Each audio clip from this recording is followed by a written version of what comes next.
Alors, je vous propose de vous montrer la méthode pour construire un diagramme circulaire qui est un diagramme là comme vous pouvez le voir, donc en forme de cercle, et qui est partagé en différentes parts. Alors ces parts là que vous voyez dans cet exemple, eh bien ça s'appelle les secteurs. Donc vous voyez qu'il va falloir qu'on sache exactement de quelle taille vont devoir être ces secteurs.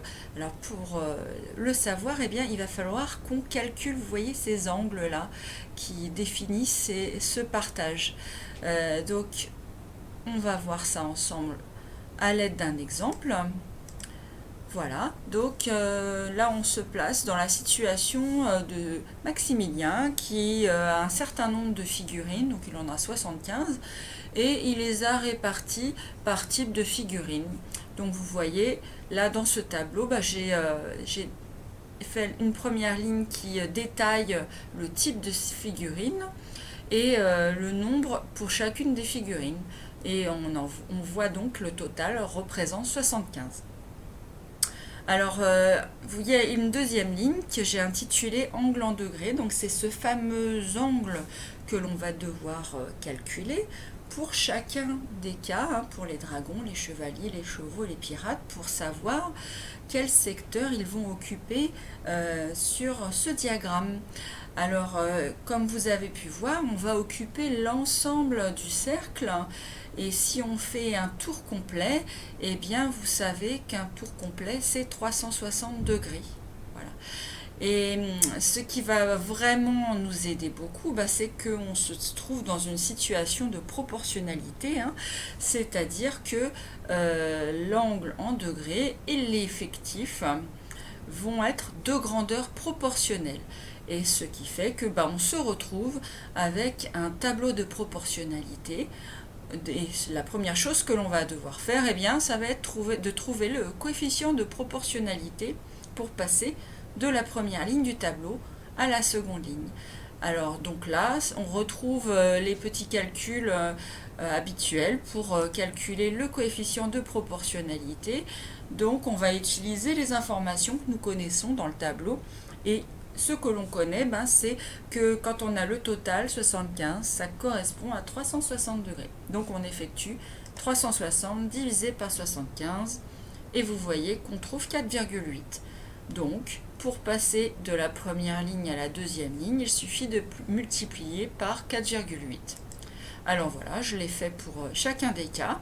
Et vous voyez que voilà, par exemple pour les dragons, eh bien, on va devoir faire un secteur qui sera donc qui aura un angle de 115,2 degrés. Alors bien sûr, moi je vais vous présenter une solution avec l'outil GeoGebra où je peux rentrer des angles d'une manière très précise, mais bien évidemment, si on doit tracer la figure à l'aide d'un rapporteur, hein, avec les outils dont on dispose en géométrie, eh bien, ce sera difficile de représenter exactement l'angle, bien sûr. Donc, du coup, on va arrondir, on va essayer d'arrondir, on sera moins précis.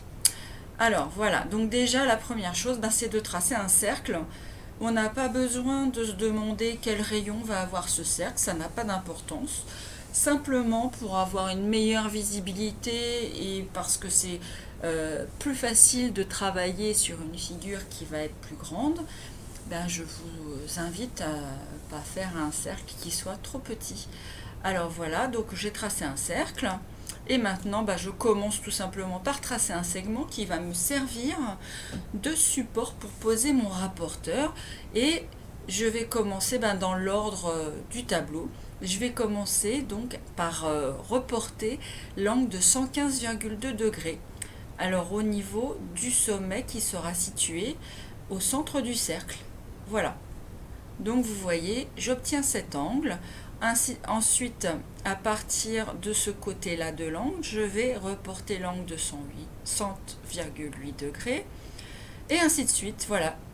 Et normalement, si je me suis bien débrouillée, l'angle qu'il me reste, c'est le complément des autres. Et je dois trouver 86,4. Voilà. Donc, voilà déjà la première étape de construction. Alors bien évidemment, moi je vous ai laissé les angles sur la figure pour vous permettre de voir les choses. J'ai également codé les angles de différentes manières, parce qu'ils étaient tous différents, voilà. Et bien évidemment, sur la figure finale, on ne laissera pas ces informations-là. Voilà, à moins que ce soit demandé. Donc qu'est-ce que je fais ensuite? Voilà, j'ai retiré la valeur des angles et j'ai décidé de faire de colorier chaque secteur d'une manière différente pour bien visualiser les informations. Donc vous voyez, c'est très visuel. On voit tout de suite que la part des dragons est beaucoup plus importante que celle des autres. Voilà. C'est une représentation visuelle intéressante. Alors j'ai rajouté pour la lisibilité du graphique eh bien, à quoi correspondait chacun des secteurs, c'est ce que vous devez faire également. Donc là, la part en vert quadrillé, ce sont les dragons, les pirates ici, les chevaux et les chevaliers. Et je n'oublie pas d'ajouter un titre à mon diagramme. Voilà. Alors, donc voilà, on peut représenter cette situation des figurines de Maximilien à l'aide d'un nombre de figurines, donc d'effectifs, mais on peut aussi également faire la même chose avec des fréquences. Alors je vous ai remis le même tableau, sauf qu'à la place des effectifs, j'ai indiqué les fréquences. Et alors ce qui va changer, évidemment, c'est évidemment pour chacun des cas ces cases-là, le contenu de ces cases.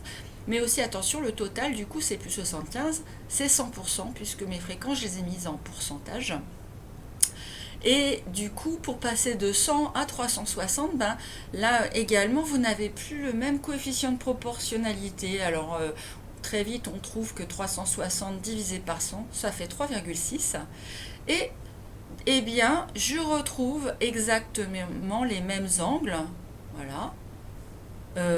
Pour chacun des cas. Voilà. Donc du coup, je me retrouve avec la même figure. Donc quand vous avez des exercices où vous connaissez les effectifs, vous faites comme le premier cas, il n'y a pas de souci.